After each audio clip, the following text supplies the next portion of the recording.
Godina Arsii Lixaa aanaa Shaallaatti hashiishiin kuntaalli 230 ol dhoksaan gabaaf dhiyaachuuf ture hirmaannaa raayyaa ittisa biyyaa Izii Kibbaa yeroo hawaasaa fi hordoffii qaamolee nageenyaatiin to'atame bakka qaamoleen hawaasaa garaagaraa argamanitti gubateera.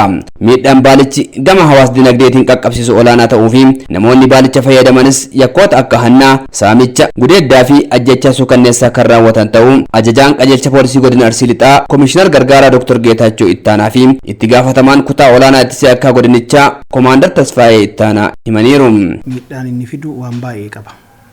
Keessumattuu nageenya mirkaneessuu keessatti rakkoo nageenyaa faanallee wal qabatee rakkoo madda galii diinaaf ta'ullee wal qabatee loojistikii diinaa ta'uudhaanillee wal qabatee sammuu caalaa uummata burjaajessuu keessatti illee waan guddaa waan qabuuf rakkoo gurguddaa rakkoo hawaasummaas rakkoo dinagdees rakkoo siyaasaas qaba jechuudha. Namoonni baala kana fayyadaman baay'een isaanii humna godhatanii saamicha adda addaa irratti bobba'uu haangi godhanii namoota miidhuu cubeen nama waraanuu tarkaanfii suukkanneessaa dhala namaa irratti fudhatu. Qaamoleen nageenyaa hammeenyummaa fi miidhaa baalicha hawaasa irraan gahuu danda'u irratti hubannaa hawaasaaf kennamaa jiruun bu'aan argamaa jiraachuu dubbatu.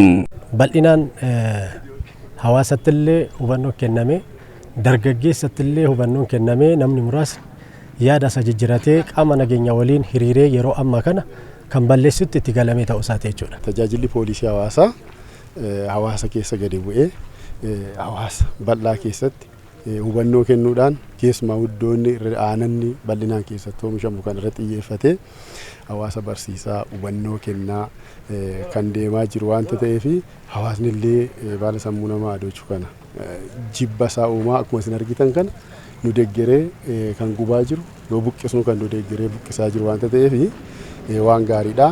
Namni waan hammeenyummaa isaa yoo sirriitti hubate bakka immoo bu'ee fi galtee guddaa kan ta'u keessumattuu inisheetivii mootummaan amma fudhate kana yoo hojiirra oolchine lafa sanarratti yoo biqilchine waan kanarraa madda galii jedhee fudhatu kana irra caalaa yoo argate hambisuu akka dandeenyuuf inni guddaa uummata hubannoo kennu murteessaa akka ta'ee fi yeroo yeroottis hubannoon naannoo sanatti kennamaa tureera. Hubannoo kennameetiinis bu'aan argame baay'eedha. Miidhaa baalli sammuu nama hadoochuu dhaqqabsiisaa jiru hir'isuuf namoota baalicha naanneessanis ta'ee biqilchan irratti tarkaanfiin seeraa fudhatamaa akka jiru qaamoleen nageenyaa ni dhugoomu.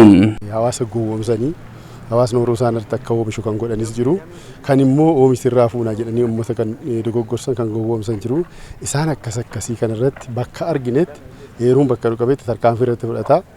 Hawaasni immoo hubannoo gahaa qabaatee namnoonni kun yeroo isaan seeratti dhiyaatan ragaa qabatamaa ta'anii namni seeraan akka inni dhimma kanarraa baratu gochuun barbaachisaadha. Adabbii isaaf malu gochuunis murteessaadha. Kana faanas wal qabatee dhuguma dubbachuudhaaf galmee hedduu qabna. Galmee hedduu sana keessattis tarkaanfiin gurguddaa fudhatameera. Keessumattuu waajjira haqaa fana taanee waajjirri keenyis dameenii kutaa qorannaa gaggeessan sirriitti akka hojjechaa jiranii fi isuma kanallee wal qabatee wanni amma hojjetamaa jiru akkuma jirutti ta'ee isuma kana cibannee hubannoo warra qaama seera kanaafis sirriitti yoo hubatame maddarraa gogsuun akka dhufu ta'a jechuudha. Wal taanee gama tokkoon inni hojjetamaa gama tokkoon akka inni hin facaane yoo taasisne isa faca'e immoo seeratti yoo iyyeessine nama sammuu namaa fi qaama namaa irratti fayyummaansa hammeenyummaa ta'ee akka inni dhufaatuu fi ammallee itti fufuu akka hin dandeenye qaamni fayyaa irratti hojjetu kanarratti uummata irratti hojjete qaamni lafa irratti hojjetu bulchoonni lafaa qaamni qonna irratti hojjetu immoo kana wal taanee hojjenne yeroo gabaabaa keessatti kana balleessuu akka danda'amu wanni namatti agarsiisu jira. Jiraattonni aanaa Shaallaa dubbisnes baalicha balleessuuf qaamolee nageenyaa daran kan tumsan ta'uu dubbataniiru. Qaama nageenyaa waliin balleessuuf qophaa'eetiin jira.